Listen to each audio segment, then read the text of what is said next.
We want to find the area of the circle in terms of pi. So we won't need the decimal for this one. But I can use the formula for the area of a circle. So the area of a circle is just pi times the radius to the power of 2. And yeah, I've seen that some of you guys prefer this to be radius times radius, and if that's you, that's fine, because the calculator is going to do all the work for me anyways. So the radius, it says up here, is 18 meters, so I'm just going to take the radius and replace it with the number that it gave us, 18. And like I said before, I can just type it into the calculator exactly like I see it right here. When I do, it's going to give me the answer in terms of pi. So pi times 18 to the power of 2, and it tells me this is 324 pi.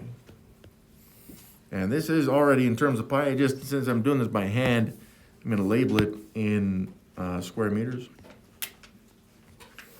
And yeah, some of you may prefer to put it in meters squared like this, but it means exactly the same thing. This is just the answer that I'm looking for. So this is a nice review because today we're going to need to be able to find the area of circles still when we're looking at volume and the area of shapes that have circles on them.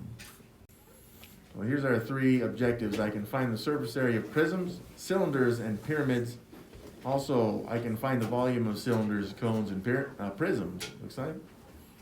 And also I can identify cross-sections of 3-dimensional figures, 3D figures. So this objectives may include some vocabulary that we're not so familiar with, like prisms. I believe you probably know what a pyramid is, or at least some idea of what it is. Like if you think about Egypt, they got some pyramids, right? Cylinders as well. Some people kind of think of these as silos, but silos are just usually a little bit different. Then yeah, cylinders and cones as well. I think we know what a cone is, but again, we're going to look at all of these in terms of mathematical type settings only.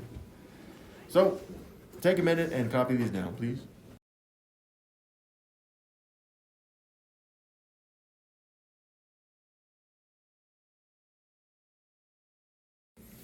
So a cylinder, it's just where you got 2 circles. It says congruent circles. Congruent just means they're the same. So we're looking at circles that are the same, 2 of them, and then they're just connected by this rectangle right here. Okay, so you have the circle at the top, circle at the bottom. It's possible from time to time you may see this also kind of flip like this, or rotated this way. But you can still see that it's just 2 circles connected by this wrapping, which is the rectangle. Okay. Now with these, if we wanted to find the area of a circle, which we will, just like we saw in the bell work, it's just pi times the radius to the power of 2. Okay, so we'll have to have the radius at some point in here. Maybe they'll give us diameter, who knows. But we know if they do give us the diameter, all you got to do is divide it by 2 in order to get the radius. And then the circle at the bottom should be a duplicate because it's congruent to the other circle. So it's the same, right? So this circle right here is just the same as this circle. So if they say, hey, we want the surface area of this cylinder, which is a 3-dimensional object, you have the 2 circles. And then, like we said before, you now have the area of a rectangle in between, which generally we would show as length times width. Okay, now for me, though, I would say that the width here is the height. So instead of using a W there, I would probably use an H for height. And then we see that the length is this part right here. Now it says it's the circumference, that's because it is. This rectangle is wrapped around the circle, wrapped around it, meaning we're looking at the perimeter of the circle, which I believe on the first lesson of this unit is what we call the circumference. Now it's not to be mixed up with area, like I think I did before. The circumference formula is 2 times the radius times pi. Okay, so when we want the area of this rectangular shape, it's 2 times the radius times pi. That's the circumference of the circles, and then you multiply that by the height. So there's really 3 surfaces that we need to add together here in order to find the surface area of cylinders. And again, it doesn't matter if it's been rotated this way either. So that's why right here we say the area of two circles plus the area of the rectangle. Well, two circles, remember the area of the circle is just pi times the radius to the power of 2, but we're multiplying it by 2 because there's 2 of them. Okay, so you got the area of the circle, double that, and then you got the area of the rectangle, which we got the circumference there first, 2 pi times the radius, and I know I wrote it as 2 times the radius times pi, which you could do, and then multiply it by the height. Okay, so again, the second part right here, that's the area of the rectangle, and yeah, the 2 times the pi times the radius there is the, that's the circumference of the circle. So, if you just look at these shapes and they say find the surface area, so it's like taking the three-dimensional shape and then unfolding it until you end up with something that's flat, kind of like as if you were to rewrap it, you could do it with just the surface area that's given. So we're looking at surface area now. We'll look at how much can be filled into a cylinder later, but for now we're just looking at the surface area stuff. But there's a formula. You don't really need to memorize the formula, but you should have the circle area formula memorized, and then you should have the rectangular area formula memorized as well. Length times width, circles, pi times the radius to the power of 2. If you can just do that, then you can find the surface area of cylinders as long as you just think, and it may take some time to think, but as long as you can just remember that you're looking at 2 circles and a rectangle, it usually comes out pretty good. And yes, the rectangle has the circumference, so you need to have that memorized too. So that's why we covered that stuff before. So here they're not giving us a picture, although they could, just keep that in mind. But we know our formula, right? We got 2 circles and then the area of the rectangle. That's pretty good. Here though, they give us the height at 2 inches. So my height, just replace it with 2. The radius as well was given, and there's 2 different places that we see the radius, right? We got the circle area, and that radius is the same as the radius of the, for the circumference, because it's a radius of the circle, right? So you got the 8 there. Now that I have that, really I'm just going to fill in the formula, right? So 2 parentheses pi times 8 to the power of 2, close the parentheses. Don't forget your power there, by the way, because that's a small mistake that students often make. Then I got plus 2, and this is in parentheses, 2 times pi times the radius 8. And I'm just going to multiply that by the height. There really is nothing too fancy about this. I really don't want you guys doing this by hand, but you're welcome to if you'd like. I'm going to let the calculator do this for me. Okay, so I'm going to type it into the calculator exactly like I see it. 2 parentheses, pi times 8 to the power of 2, close parentheses, plus parentheses 2 times pi times 8, close parentheses, times 2. And when I push enter, my calculator gives me the answer in terms of pi. It says it's 160 pi, and that would be in square inches. But we see up here that we don't want the answer in terms of pi. We want the answer to the nearest thousandths, which means I need the decimal. So just like we saw from the last lesson, I'm just going to push the double arrow button that's immediately above the enter button, and it will change this answer into a decimal format for me. So I'm seeing 502.654.824.6. Okay, now we need to identify the thousandths place value. That's where we're rounding this to. And yeah, this would be the area of my cylinder. You can label it, but I'm going to label the answer in the end. My thousandths place value, where is it? So just immediately to the right of the decimal is the tenths, then the hundredths, then the thousandths. So the 4 is in the thousandths place value. I'll underline that. Immediately to the right of that, we see an 8. That would be the 10 thousandths place value. Well, 8 is 5 or more. So this tells us that we need to add 1 to the 4 in the thousandths place value. So I take my 4 there, I add 1 to it, and this will be my new decimal. 4 plus 1 is 5. All the rest stays the same. So I end up with 502.655. And this is where I will look to label it, once again, in square inches. Of course, this was the final answer that we really wanted. 502.655 inches squared. Now, if by chance, let's say that you, for some reason, wanted to draw yourself a cylinder. So remember that you got two circles, and I'm doing this more like an oval because I want it to be three-dimensional. You just take your circle and just kind of duplicate it straight above it, and then all you got to do is connect the edges there with lines straight down. And I mean, even with technology, that's about the best that I can do right there. The reason why I'm showing this is because we could show now that you'd have a height here of 2. What was that? 2 inches. And then the radius, I know it's not proportional, but I also don't give a crap that it is. It's 8 inches of the radius. So if you needed to see the picture, you could have drawn it like this, but you'll never be required, as far as I know, to draw these. Volume then. So we know surface area is just area, but usually with surface area, you're looking at a combination of many different shapes.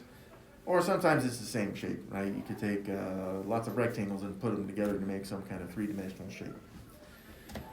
The volume, though, is how much can fit inside of an enclosed, and it has to be enclosed, of this three-dimensional shape. Okay, like the cylinder that we just saw, well, that would be an enclosed three-dimensional shape. Volume, though, is asking how much you can fit inside of it. So volume is three-dimensional, though, which means that we're looking now to fill it with cubic units. And when we say cubes, we're talking about like very, very small cubes, by the way. Cubes are unique because each of the faces of the cube are squares. So if you took the units of those squares, made a cube out of it, that's how many could fill that whatever particular type of container you're dealing with. So if we wanted to look at the volume of cylinders, all we got to do is find the area of the base, which is a circle, and then multiply it by the height. This will work the same with all types of prisms, which we haven't defined yet, but we will later on. We know it's part of our objective, so we'll figure out what a prism is. A cylinder, by the way, is just another type of prism. I would call it a circular prism, but I kind of feel like I step outside the math bounds, and other math nerds get mad at me for saying that, but you can call it a circular prism is really what it is. And again, we'll define those prisms later. But as long as you understand that the base here is circles, and it doesn't matter, by the way, if you take the shape and then rotate it like this, the circles are still considered the base. Base has nothing to do with it being on the top or bottom. It's just the circle parts of the cylinder.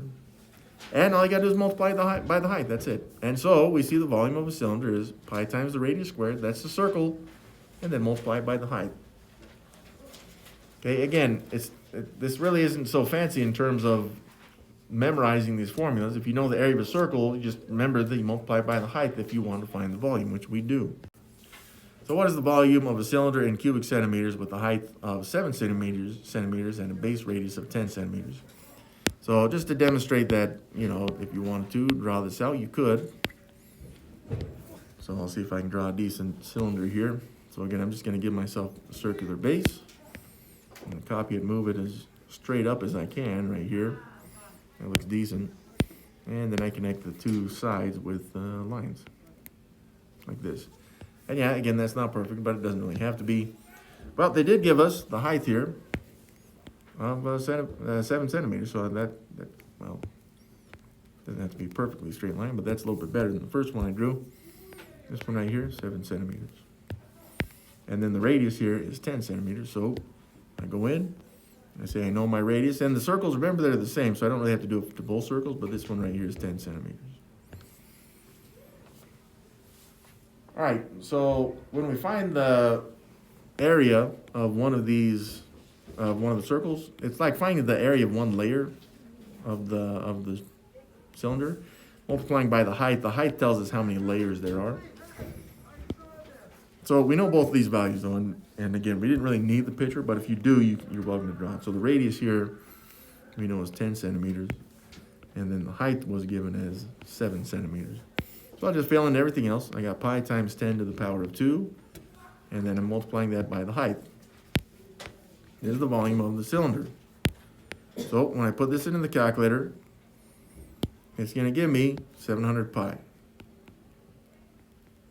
So again, this is the answer in terms of pi, which is good. I just don't want the answer in terms of pi. Right up here it says we did want the answer just in rounded the nearest tenth, so I do need a decimal. And yeah, I'll go and label this one, even though it's just in terms of pi. This was in centimeters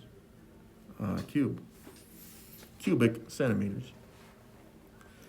So I go to my calculator. It's showing me 700 pi. I just push the double arrow button immediately above the enter button, and it then tells me the volume of the cylinder rounded to the nearest tenth. Well, not rounded though, but it's telling me that it's 2,199.114858. Well, what we need is the answer rounded to the nearest tenth. That's this one here. Just one decimal place to the right of the decimal. And immediately to its right is a 1. So since it's a 1, the 1 in the, that's the hundredths place value.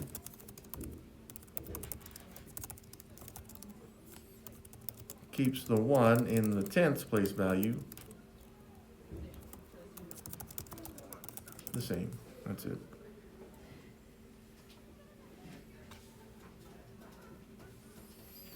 There we go. So the 1 in the tenths place value stays the same, which means that my volume, my final volume, rounded to the nearest tenth.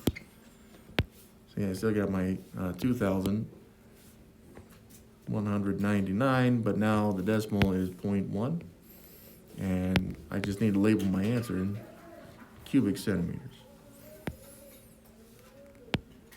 Well, that's it right there. That's the one we really wanted. So here we got prisms now. All right, so a prism is where you take some kind of two-dimensional shape. It doesn't really matter what type of two-dimensional shape it is. It could be a triangle. It has to be a closed figure, of course, some kind of polygon. Triangles could be some kind of quadrilateral, like a square or a rectangle or trapezoid, doesn't matter. Or something even more, like a pentagon could be the shape. Right here, this prism right here, we're looking at the top. And we see it's got 1, 2, 3, 4, 5, 6 sides. 6 sides makes this a hexagon. And you can see at the bottom, although possibly not too well, but there's a hexagon there at the bottom. It's the same one top and bottom, just like we did with the cylinders. All right, so what you should notice as well is that each corner of the, in this case, hexagon or vertex, is connected with its corresponding vertex on the opposite hexagon, okay? And that creates these straight lines here, which makes these rectangular faces. So a face is just any specific or individual surface of the prism. Like this hexagon is a face, this rectangle is a face, this rectangle is a face. A vertex is any corner, okay? So it's where 2 or more lines come together. 1, 2, 3 lines come together. Sometimes it's just 2, who knows? An edge is the line that's connected from the 2 vertexes or vertices. So 2 or more, I guess, but, well, really 2. So you got, for example, an edge would be like taking this point right here and this corner, this vertex, and just connecting with the straight line. Boom. That green line I drew right there is considered an edge. So there's some vocabulary right here which you're going to need to know, because I'm going to be using some of this vocabulary, not only through this lesson, but any others that involve three-dimensional shapes. Now, drawing prisms really isn't too bad, at least, if we're not drawing anything beyond quadrilateral. So, for example, if you start with some kind of triangle like this one, you can make a triangular prism simply by taking that triangle, duplicating it somewhere else. Doesn't really matter where. I'm going to put it right here to kind of emphasize the point. And then what you do is you connect the edges with lines, you connect the corresponding vertices with lines like this. Now, to really make this look like a vertex, not that I think you really care, but you can make any behind the shape lines or edges, just dashed lines. And you see this way that I've done it, if Mr. Sal's better at drawing, perhaps this would be good, but even with technology, I kind of suck at this, but hopefully it kind of emphasizes the point. So this one right here would be considered a triangular prism, and they take the name of the two-dimensional shapes that are usually opposite. They're usually not rectangles. It's like this one right here, the one that we started with. It was a hexagon on top, a hexagon opposite to it. So that particular prism would have been called a hexagonal prism.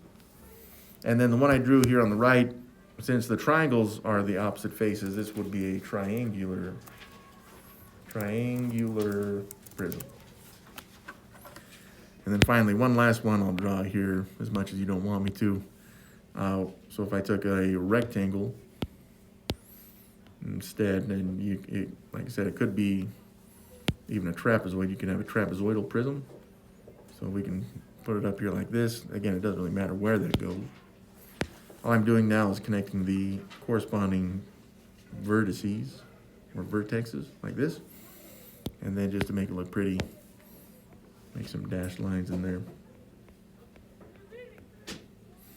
Okay, and again, this one, since I do have only rectangles throughout this shape, this one would be called a rectangular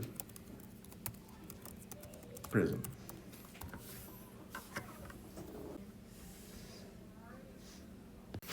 If you want to find the surface area of a prism, you got to look at all of the faces. So let's look at those shapes that we just drew. So again, with this hexagonal prism, we got a hexagon on top and a hexagon on the bottom. Okay, so that's if you were to find the surface area of this hexagonal prism, you'd have two hexagons. And then if you were to go around the shape, see this rectangle in the front? There's one, but there's rectangles all going through all the way around it. There's 1, 2, 3, 4, 5, 6 rectangles. And so we say, look, you got two hexagons for sure, but then you got 6 rectangles to go with it. Rectangles. Oh man, there we go. So if I were looking for the surface area of this, which I would, then I would know that I need to be adding 8 surfaces together, 8 particular values. Now the good news for us is that these rectangles are usually going to be the same, but they may not be. So you got to be aware of those and just add them together. So that's all you're doing is finding the area of each face or surface and then add them together. That's it. So we know that the area of a rectangle is length times width. That's good. The only other shape we will need is a triangle, which is half times the length times the width. And this comes from rectangles, by the way. So if you had some kind of rectangle like this one, a triangle can be made by just cutting that sucker in half, like this. Okay, so where this rectangle is length times width, the triangle is just cutting it in half, which is why it's half times length times width. Some students prefer to take length and width and just divide it by 2. But do keep in mind that sometimes they'll refer to length as base and then the width as height, which is probably what I will do. But it doesn't matter which is which. So this one right here is the surface area. We want to find the surface area of this rectangular prism. How do we know it's a rectangular prism? Because there's only rectangles on this shape. And yeah, they didn't really draw the dashed lines that show behind it, okay? But what I can see is that I got this front face in green. The back face is going to duplicate the same as the front. Or this right side right here in red, the one on the left is going to be exactly the same. Or the one on top, this blue rectangle, the one on the bottom is going to be exactly the same. Now, the blue rectangle doesn't have all the sides connected with it. In fact, the green one doesn't. But I do see that the red one does. So I'm going to start with that one. So I'm going to go to this red rectangle. Let's see if I can draw a decent one. Well, I'm using technology, but there we go. That's the red rectangle right there, okay? Now, on this red rectangle, I see that the bottom length here is 4. And hopefully you can draw better lines than I can. There's 4 inches there. And then the top here is 3, or this other side, length and width. Okay, and I do want the area of this rectangle, which is really just length times width. So 3 times 4, you could say 4 times 3, doesn't really matter there. Your area here is going to be 12 square inches. So I'll put inches squared, not that it matters, you could put square inches. But again, this is only the right face. It's the right face, but also the left face as well. So there's going to be two faces that have this specific area. Let's go to the green face now. So let's make our green face here, the one that's right there in the front, something like this. So I can see that the bottom there is already 2, so that's good. I can put 2 inches. I think I can fit it in there. 2 inches. Okay, but what's missing is this right edge right here. Well, it's just a duplication of this right edge of the red rectangle, which means I can take my 3 inches and duplicate it here. It's the same 3 inches, so on this one as well, it's 3 inches. Well, I want the area of this rectangle, which would be length times width, so that, I guess I'm going to say it's 2 times 3. You could say 3 times 2, and it's not going to matter, but whatever the case, this is 6 square inches. But again, this is the front face, right? But it's also the back face as well. So there's 2 faces with this area. Now we can look at the blue one. So I'll make it kind of like this here. Now, directly on this shape, though, it's not showing either the length or the width, or the base and the height. It's not showing either of those. But again, we know that it would duplicate. For example, this edge right here corresponds with this edge, which means that that length there is 4 inches. So I can just fill this in with 4 inches here.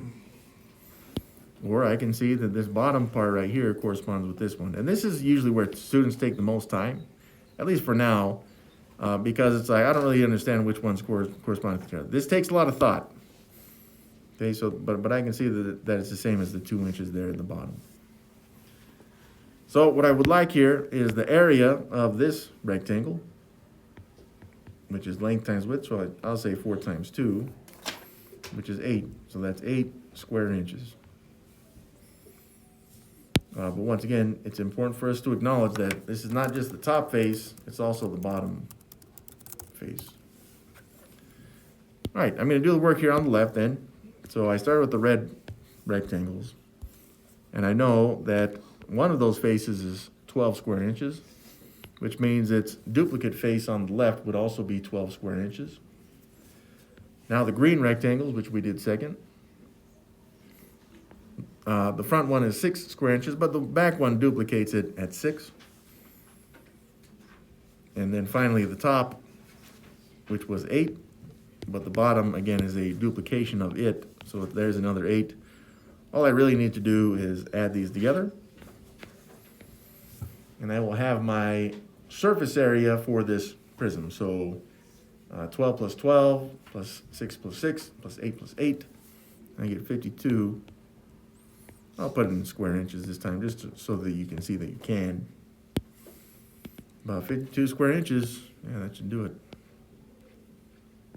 So I did take a bit of time on this one. It may take you even longer because, again, you may have to think about where these side lengths go or where they correspond with each other. Yeah, and there's always a possibility you could do that much faster than I just did, but I'm trying to go through so you can see how to do this step by step. So just remember, this is a rectangular prism. If by chance this was a triangle in front, they would have to give you the base and height or length and width of that one as well. It's just remember, if this triangle was in green here, you'd take 2 times 3, but you'd have to cut it in half. Next up, we got pyramids. So pyramids, we have triangular faces around the edges here. They call these lateral faces. And then you got the base. Now the base here is shown as I'd call that a rectangle. But they don't have to be rectangular. They could be triangular as well. So if you had some kind of triangular, I guess I'll have to do this one by hand. If you had some kind of triangular base, which you could, something like this. Again, everything just has to come to some kind of point like this one. And you connect the points. And yeah, I can clean this up. I know it still sucks, but cleaning it up a little bit. There we go. So this one would be considered a triangular pyramid. Of course, we're looking at a rectangular pyramid here. Now, the thing is, we're going to need slant heights on these because we need the height of a triangle if we're trying to find the surface area of these pyramids. So it's just a 3D shape. Yeah, you got a 2D shape, 2-dimensional shape base. Sometimes it's rectangle, sometimes it's a triangle. It could be something bigger. But all the vertices are going to connect at a point away from the base. They call this an apex. I'm still going to call it a vertex, though. But if you want to be real technical and make a math nerd happy, call it an apex. But these are named by the base. So again, this base right here, I'd say it's a triangle. You could even say this is the base, but this one would be a triangle pyramid. This one would be a rectangular pyramid. But again, just like we saw with the cylinders, you may see these kind of turn like this. That could happen right there, okay? But as long as you understand that the base sometimes is not always on the bottom, that's good. So we're gonna need the slant height because that is the height of a triangle. Usually if they show it on a diagram, it would look like this. So it's usually dashed or dotted like this one. And then they'll even show some kind of right angle mark right here. That has to be a right angle because then we know it is the height of the triangle, and then the base of the triangle would be this, the full length of that right there. So again, surface areas of pyramids, just like we saw with prisms. All you gotta do is find the surface area of each of the faces and then add them together. Just notice, right, like this one here, rectangular pyramid. So we got the rectangle in the bottom, and then we got the four lateral faces as well. If it was pentagonal, you'd have the pentagon here at the bottom, and then 5 triangles around the edges. Good news for us is, for the most part, these triangles are going to be exactly the same for now, although they don't always have to be. But again, as long as you can just keep track of how many faces there are, just add them together, then you can do this, which is why it's important to have those formulas memorized, with whether it's the circle formula, triangle formula, or rectangle formula for area. So here we go. This is a square pyramid. That's generous of them because we got the square at the bottom. So I guess I'll draw this square.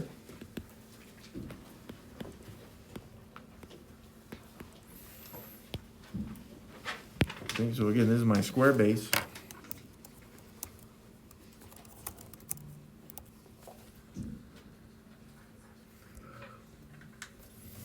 Right there.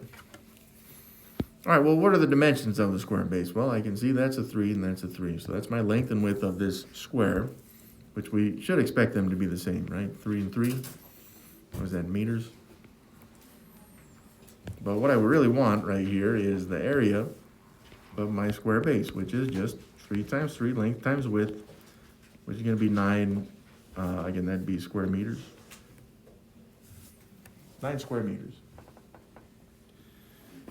Well, from that square, we also have 4 more triangles. But each triangle is the same. So really, all I got to do is find the area of one and then add it together 4 times. So let's look at how this triangle would look. So I'll draw myself a triangle here. And the showing there at the bottom here is going to be 3 meters again. And then, just like I said before, they've got this dashed line here on the edge that goes right through the middle of that triangle. So hopefully that's kind of visible. But it is going to create a right angle, and that line right there is 6 meters. That corresponds with this 6 meters right here. So I do want the area of my triangle, which, just like we've seen before, is going to be 1/2 times the length times the width. Since it's not really rectangular in shape, I'll say it's the base times the height. I think I can do a better B than that, though. Okay, so the base here is the bottom length, which is 3. So I take the base, I replace it with 3, and then my height is 6. Which is that dashed line right there. So I just got to multiply these together. That will give me the area of just one of those triangles. So 1/2 times 3 times 6 is another 9 square meters. Now there should be 4 of them, okay? So I'm going to start here on the right. I've got the 9 square meters from the base. That's the base area.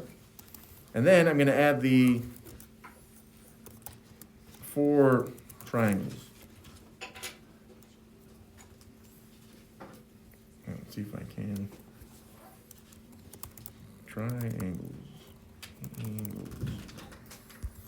There we go. Okay, so that was in orange there, right? So I got 1. They're all the same. 2, 3, and 4. Well, all I got to do here is add these together, and I will have my surface area of this pyramid. Yeah, that's why I should use a calculator, shouldn't I? 45. The label's still the same, those square meters. But yeah, this is it right here. Next up, cross sections, which is one of our objectives as well. We're going to be looking at this with, it doesn't have to be spheres, cylinders, or cones, but these are kind of our circular 3D objects, which we may hear about. So cross sections, it's a two-dimensional shape made from cutting or slicing. Some students prefer slicing of some kind of 3D object, whether it's a sphere, cylinder, cone, prism, or pyramid. Doesn't really matter, but we got to be able to slice these up, okay? So most three-dimensional objects are named by their base, which we've seen already. It's just circular shapes aren't usually named by the bases because they're circular in nature, but you still could. Okay, like a cylinder is a circular prism, or a cone is a circular pyramid. A sphere, I don't really know how to describe that in terms of circles, just a sphere. Or we're going to be cutting these. Usually, they may say that we're going to cut this parallel to the base, which is just talking about the bottom. So parallel to the base would be a horizontal cut like this. A cut perpendicular to the base would be up and down. So you may hear that terminology in the assignment.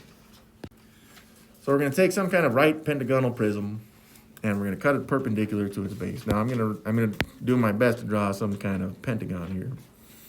So 1, 2, 3, 4, 5 sides to a pentagonal prism. I should do that smaller though, just for the sake of space here. 1, 2, 3, 4, 5. There we go. And since it's a prism, I just need to duplicate this way, and then connect the sides with straight lines. So this one, this one, this one, this one, and then the top. And then last of all, just to make this look pretty, I can give it some dashed lines and the lines that are behind the shape, like this. Okay, so this is my pentagonal prism. It says right, it just means it's creating right angles. Doesn't really matter, it does. Now we don't need dimensions on this, but we do need to understand how this is going to be cut, which is what we're going to do. So I'm going to cut this perpendicular to its base. Perpendicular to the base just means that it's going to be cut vertically. It's a straight vertical cut or slice. Okay, so this means that I would take my blade and I would probably take it to the top here and just press it along the top, somewhere along the top here. And then I'm just gonna cut this straight down. So down here to this edge and this edge, and then at the end it would create this final cut, and I can see this creates some kind of rectangle. Well, hopefully my drawing kind of demonstrates it's a rectangle. Now this would be true no matter really where I cut it. So for example, if I wanted to place my blade this way along the top and cut it perpendicular to the base, I would still end up with some kind of rectangle like this. Again, I'm not concerned with what happens to the rest of the shape. I'm just concerned about the shape that's created from the colored lines that I've been using. Both times we saw that this created rectangles. So it appears when you take some kind of pentagonal prism and cut it perpendicular to its base, you end up with some kind of rectangle. Now just as a theoretical, if you were to cut this parallel to the base, then you would be cutting it horizontally, which if you were to cut it anywhere horizontally, you would just end up with the same pentagon.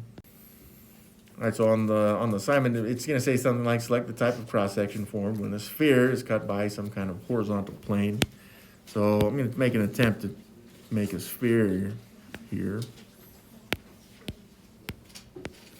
So I would say, look at my circle right here. And I'm using technology to make this kind of pretty, but you'd have some kind of circle inside that. I know it's not exactly right in the middle, but we'll pretend like I'm good at drawing. So this sphere, if I were to cut it by a horizontal plane, it's just, well, it's horizontal, which means it's left and right, but also straight. Okay, so this means that, like, if I were to take a blade right here and just press it along the edge, and I were to continue, then we could see that it would kind of create this circle right here. And yeah, I did my best to trace that, but I suck. So I'm gonna take these off, and you can see now. I know it's oval in nature just because I'm drawing this trying to draw a three-dimensional object on a two-dimensional surface. But yeah, if you were to take that and kind of move it up like this, you'd see another circle right here. And you get these diagonal lines like this to make it look pretty. I don't know. But yeah, we just end up here with some kind of circle. Oh, and you may even ask, well, what would happen if we were to push the blade right here? Well, then you'd end up with a smaller circle. That's it. So that's kind of the unique thing about spheres. Cut them however you want. As long as it's a straight cut, you always end up with circles. Now, we only have spheres and some kind of prisms on the assignment. I can't guarantee that, so just expect you may have to do some thinking on these. Next up, we have cones, and like we saw with the pyramids, they said it was an apex. Now we're calling it a vertex again. I just like to call it a vertex. But they give us some kind of height in here. And then the radius is just the radius of the circle. So it's just some kind of circle on the base, and then the edges of the circle come to some kind of point that's in line with the center of the circle. Okay, but do keep in mind that they may take some of these circles and they may say, well, look, the cones, and they may rotate them like this.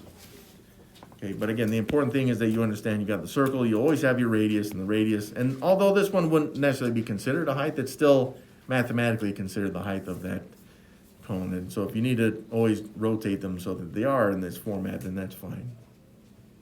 So we saw how to find the volume of a cylinder, which was the area of the circle, so that's the circle here, and then you multiply it by the height, so that's what I have in red here in this dashed marks.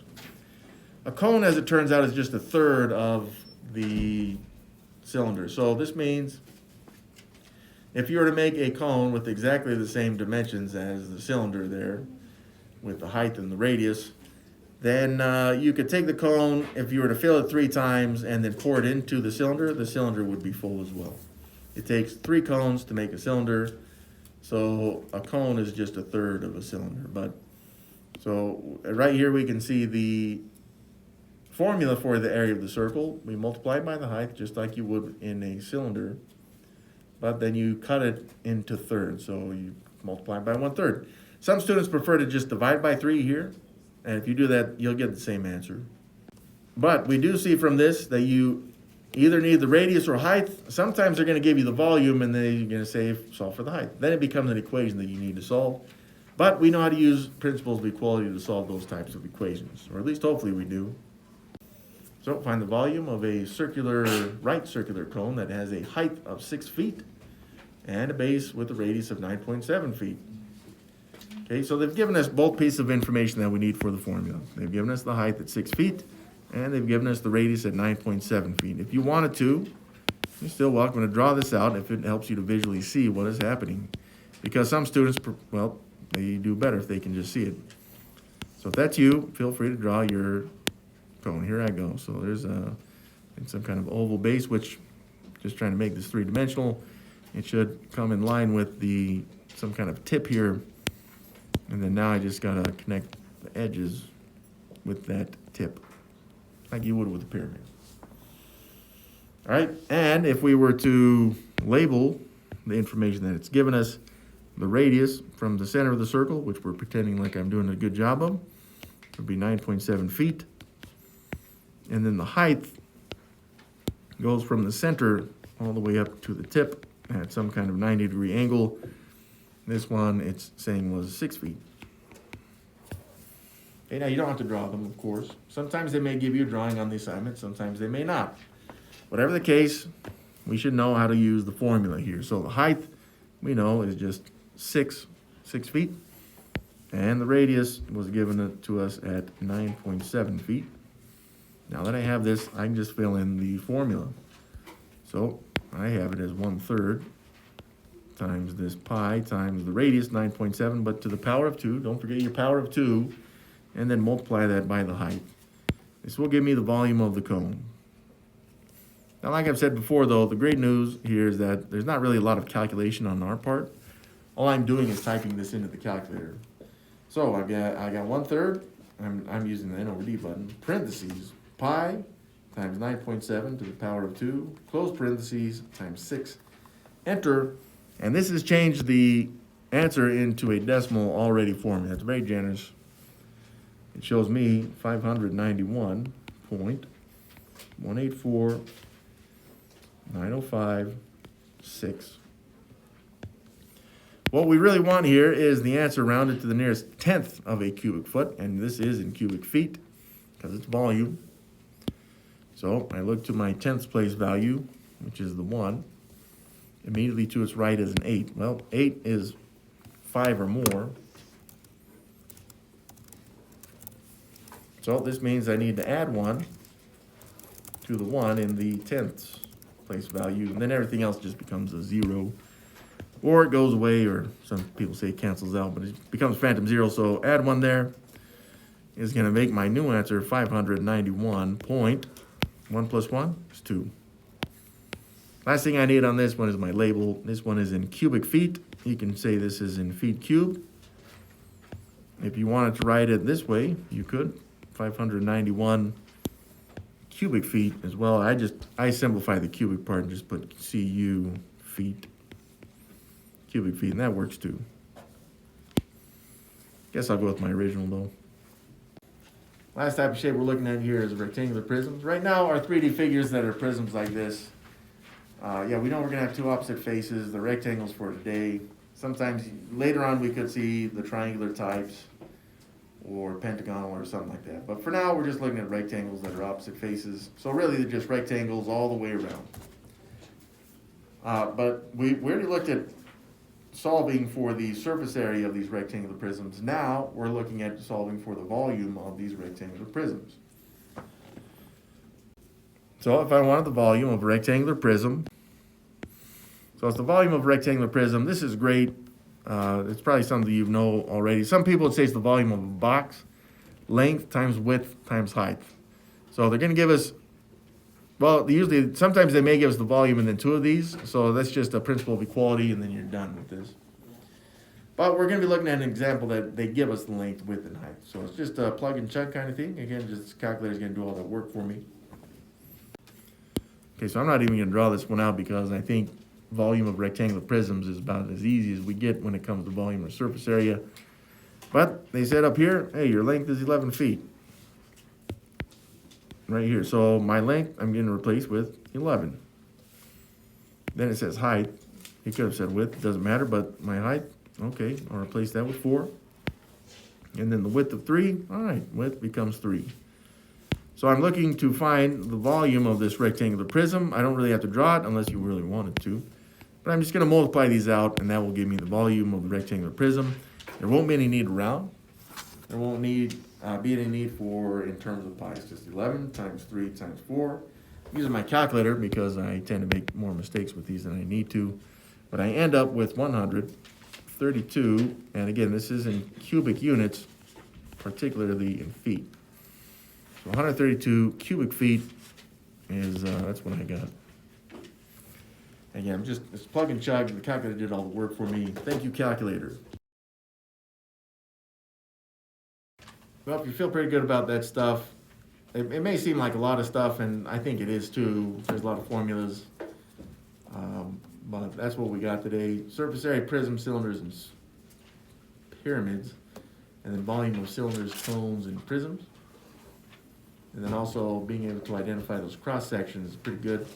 And again, I look at those cross sections just like as if you were slicing stuff up. But you can think of it your own way. It's up to you.